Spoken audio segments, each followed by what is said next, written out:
سب سے کہا سجدہ کرو، سب نے سجدہ کیا سوائے ابلیس کے، تو پھر ہوا کیا؟ وکان من الکافرین، وہ کافروں میں سے ہو گیا۔ پھر اللہ نے حضرت آدم کو اور جناب حوا کو نا مقام دے دیا جنت میں رہنے کے لیے، اور کہا سارا کچھ کھانا، درخت کے قریب نہ جانا۔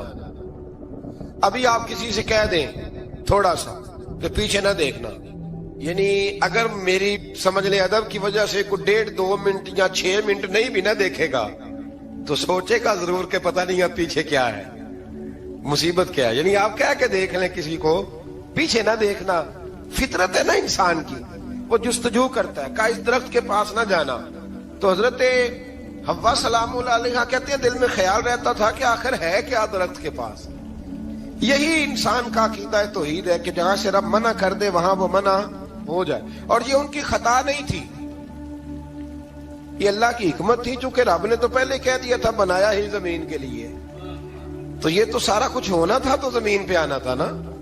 تو حضرت حوا اور جناب آدم کے پاس شیطان آیا، اب اس کو نکال تو دیا تھا پر ابھی اس کا جنت میں آنا جانا بند نہیں ہوا تھا، یہ بھی اللہ کی حکمت تھی۔ تو وہ کہنے لگا تمہیں پتہ ہے بعد میں مر جاؤ گے؟ تو حضرت حوا کہنے لگی کیا موت بھی آئے گی؟ کہاں، اس کی تکلیف بھی بڑی ہوگی، تو پھر بچیں گے کیسے؟ تو کہنے لگے پھل کھا لو اس درخت کا، تو بچنے کے لیے پھل کھایا تھا۔ اس طرح لوگ آج بہت سارے کام بچنے کے لیے کرتے ہیں پر بچ سکتے، بچنے کے لیے پھل کھایا تو اللہ نے فرمایا زمین پہ چلے جاؤ۔ تو حضرت آدم زمین پہ آئے، پھر کئی 100 سال روتے رہے، فَتَلَقَّى آدَمُ مِن رَبِّهِ کَلِمَاتٍ، تو پھر اللہ نے خود ہی جناب آدم کو کچھ کلمے سکھائے۔ علامہ اسماعیل حقی فرماتے ہیں وہ کلمے یہ تھے کہ حضرت آدم نے میرے نبی کا وسیلہ پیش کیا، اللہ کریم نے جناب آدم کی دعا کو مقبول فرما لیا۔ پھر آگے بنی اسرائیل کا ذکر آ جاتا ہے، اللہ تعالیٰ نے بنی اسرائیل، آج آپ اسی قوم کو یہودی کہتے ہیں، ان کو اللہ نے اس زمانے میں فضیلت عطا کی تھی بہت زیادہ۔ تو عرب کے اندر جب نبی پاک علیہ السلام نے اعلان نبوت کیا تو کچھ لوگوں نے یہ کہہ دیا کہ اگر یہ یہودی کلمہ پڑھ لیں گے تو ہم بھی پڑھ لیں گے۔ تو پھر اللہ نے انہیں یاد کرایا کہ تم اصل میں کیا ہو، تمہیں کلمہ پڑھنا چاہیے۔ تو اہل یہود کا تذکرہ کرتے کرتے رب کریم نے ایک بات یہ بھی ارشاد فرمائی کہ تم لوگوں کو تو کہتے رہے ہو کہ وہ نبی آنے والے ہیں، وہ نبی آنے والے ہیں، اور جب آ گئے ہیں تو ماننے کو تیار نہیں ہو۔ تو فرمایا تأمرون الناس بالبر وتنسون انفسکم وانتم تتلون الکتاب، لوگوں کو بھلائی کا حکم دیتے ہو اور اپنے آپ کو بھول جاتے ہو، افلا تعقلون، تمہیں عقل نہیں؟ پھر اللہ نے انہیں یہ بھی یاد کرایا کہ یاد کرو وہ زمانہ کہ جب فرعون نے خواب دیکھ لیا تھا کہ کوئی بچہ اس کی سلطنت کو تباہ کرے گا، تو پھر اس نے تمہارے بچوں کو ذبح کرانا شروع کیا اور تمہاری بیٹیوں کو چھوڑتا تھا۔ فرمایا یہ بھی تو تم نے دیکھا، میں نے تمہیں پھر تم سے کہا جہاد کرو قوم عمالقہ کے خلاف، تو مقام طیہ میں جا کے یہ لوگ کہنے لگے ہم سے جہاد نہیں ہوتا۔ اللہ نے انہیں ایک میدان میں قید کر دیا، بڑی دلچسپ بات، قید تو لوگ ہوتے ہیں نا چار دیواری میں، تو اللہ نے بنی اسرائیل والوں کو جب انہوں نے کہا ہم جہاد نہیں کریں گے تو اللہ نے میدان میں قید کر دیا۔ میدان میں، یہ یاد رکھیں، جب انسان اللہ کی نافرمانی کرتا ہے تو اسے ایسی قید ملتی ہے جس کا اس نے تصور بھی نہیں کیا ہوتا۔ ایک میدان ہے مقام طیہ، قید ہو گئے، سارا دن سفر کرتے تھے، سارا دن، تو رات کو تھک کے سوتے تھے، صبح اٹھتے تھے نا جب، تو وہیں ہوتے تھے جہاں کل صبح چلے تھے۔ تو رب جب کسی کو قیدی بناتا ہے تو اسے زنجیروں کی، سلاخوں کی ضرورت، دعا فرمائے اللہ تبارک و تعالی غموں سے نجات عطا فرمائے، یہ دعا فرمائے، ایسی قید دیتا ہے کہ جس سے پھر چھٹکارا ہو سکتا۔ تو بنی اسرائیل کا بہت زیادہ تذکرہ اس بارے میں اللہ تبارک و تعالی نے پھر بیان کیا، اور پھر کہا کہ انہیں جو حکم دیا جاتا تھا یہ اس کی سرتابی کرتے تھے، پھر اللہ نے ان پر ذلت نازل کر دی اور یہ ہمیشہ اس کا شکار ہے۔ صلی علی سیدنا و مولانا محمد، اللہم صلی علی سیدنا و مولانا محمد۔ اللہ کے شیر ہے در کرار پر درود، اللہ کے شیر ہے در کرار پر درود،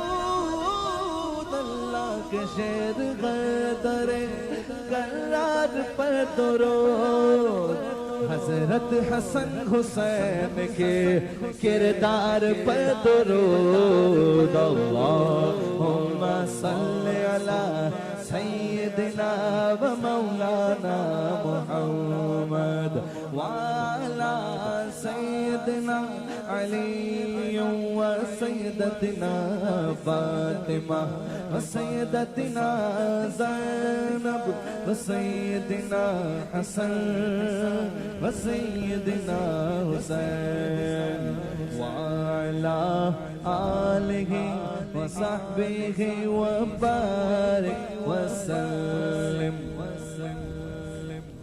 زینب کی بارگاہ میں زینب کی بارگاہ میں زینب کی بارگاہ میں زینب کی بارگاہ میں سلام نیاز ہے زینب کی بارگاہ میں سلام نیاز ہے جو مرتضیٰ کی لاڈلی زہرا کا ناز ہے اللہم صلی علی سیدنا و مولانا محمد وعلی سیدنا علی و سیدتنا فاطمہ و سیدتنا زینب و سیدنا حسن و سیدنا حسین